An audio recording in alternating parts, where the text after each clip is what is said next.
Since the dawn of time, small groups of human beings have instilled artificial circular limitations on the minds of their subjects through the procession of history.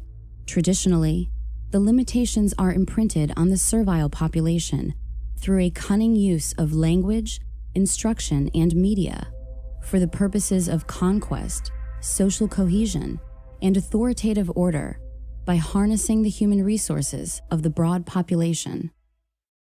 Human history reflects countless stories, regardless of what era you happen to live in, and the common thread throughout these stories is that of the struggle between the state, whatever its form, and the individual, the goal of which is to harness and subsume the individual, willingly or unwillingly, into its group collective.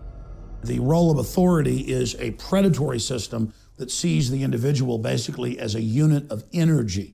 The first forms of mind control go back to prehistory.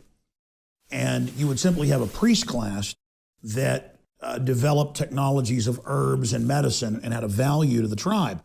But pretty soon the priest class would start studying the sky and when there were solar and lunar eclipses and would say, hey, the sun's not going to come back on this date unless you make me king or unless you give me total control. And the people would say, okay, we saw the eclipse when you said it was coming. You know, the snake god ate the sun of the moon. What do you want? I want your firstborn child. Sacrifice him to me. Every culture does that.